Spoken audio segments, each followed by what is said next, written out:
Whew. What's up, guys? It's your man Chef from Off the Dome back in with another video.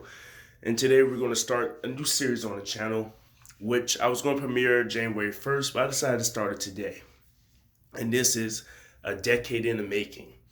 The first episode we're going to have it's going to be on Drake.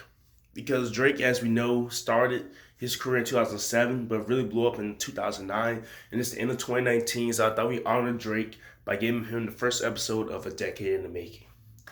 Drake, I grew up on him, man. I have a love-hate relationship with his music. Although I don't like majority of his new albums, the dude overall is one of the biggest artists in the history of the music business. He's the third generation of Cash Money. You have Birdman, the Big Timers. Then you have Juvenile. You have Lil Wayne. Then you have the DJ Khaled that signed to Cash Money in mid 2000s and whatnot. And then finally, you get this new generation of Tiger, Drake, Nicki Minaj, and the whole Young Money crew, Lil Twist, and all the other people that nobody remembers. But Drake stood out as Best Ever Had, peaked at number 2 in 2009, became one of his biggest radio hits to date. And over time, he went on to release his debut album, which debuted at 464,000 copies first week. Something that few rappers or artists, period, could have their first album drop and sell that much first week. There aren't many rappers that have done that. And if they have, I believe it's Kanye, Eminem, and I believe, other than those two and Nelly, I don't believe many rappers have debuted first week numbers that strong.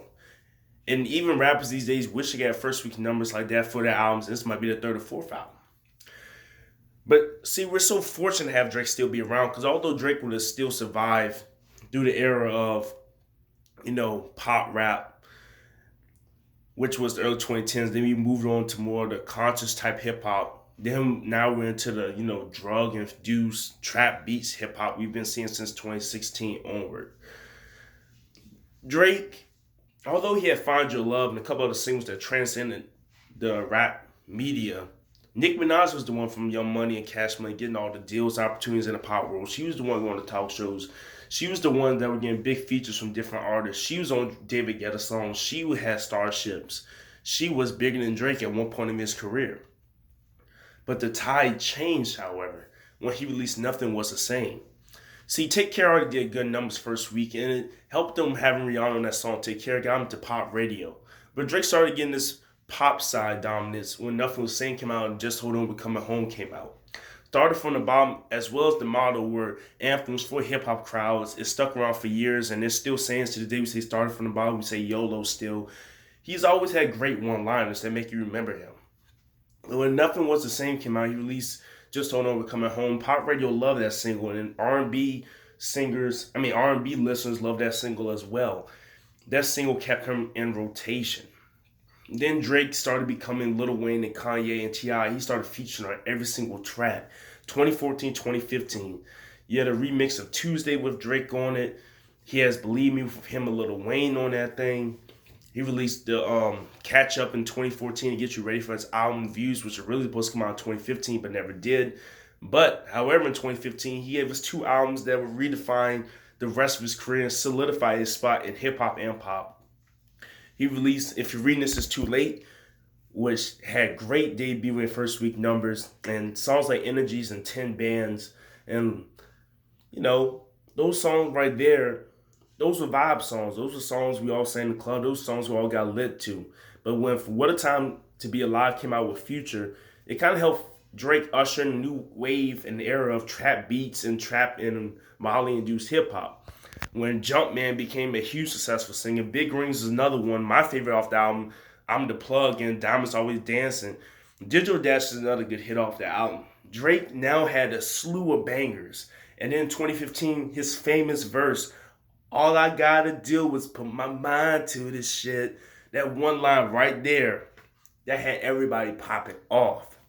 And all this hype led up to Drake's 2016 album, his biggest first week sales to date, Views, 890 something thousand pure sales, and the rest being streaming. Drake's had one of the best albums of the year sales wise, but one of his least quality ones. So from here on out, Drake quality wise for music, it goes down. Let me just tell you that now. After 2015, that was the renaissance of Drake. 2016 onward, He's exactly what the record label and he always wanted to be, the corporate Drake that makes money. There's nothing wrong with that. But at this point, Drake has passionless music and it's basically a bunch of Caribbean vibes. And I understand that. And that's what people like these days. They like tropical house vibes and stuff like that. But that Drake from 2015 backwards, that was the Drake that had ideas and innovation. But however, this is the biggest he's ever been. 2016 Views dropped. He had One Dance, the huge single off the album. He had Grammys with Future, of course. I think he had one song I like Hype off the album. He had a couple other tracks. He had Party Next Door on it. He had Too Good with Rihanna, of course. And then More Life the next year. Fake Love, the lead single released in 2016, automatically went to the top 10. More Life, for not being technically an album, being a playlist, it debuted pretty high. It started off with 500,000. First week with, I believe, 200,000 in sales. So even when he released non-studio albums, his album sales are still great. And then it all leads up to 2018 when he would drop his second biggest commercially successful album. And even though it's less on the pure sales side, Screaming Activity alone, it's been certified 5 times platinum in 1 year. It's one of the fastest certified albums in the digital age. And he had 3 number 1 singles off there. God's Plan, which is one of the biggest singles of all time, being certified 11 times platinum. In My Feelings was the dance craze of the summer. Nice for What? Being another quick dance craze and being an empowerment anthem for black chicks. Non-Stop, the club boomer. You have Emotionless with a Mariah Carey sample. You have Mob Ties with the Young Thug type inflection and flow. Drake has proved that he's versatile. He can copy any style he wants to. And that's how Drake made throughout the decade. No, he wasn't the most conscious rapper. No, he wasn't the most trap-filled rapper. He wasn't a gangster. But by his features on Who Do You Love and other tracks like that, he's united with all types of hip-hop artists from all types of scopes.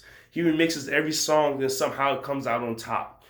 His connection with the Migos, Future, now with Summer Walker, his connection with Rihanna, and coming back with Chris Brown this year with No Guidance, having Money in the Grave with Rick Ross this year. The decade of Drake has proved that Drake can go from one style to another with ease.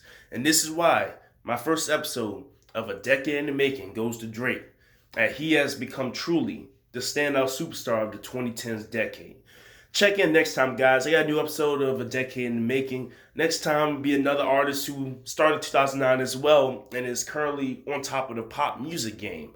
For more content like this, make sure you like, comment, share, and subscribe. I got new videos coming out for you every single day until January 1st as we do a week into the new year. Peace out, it's your man Chef from Off the Dome.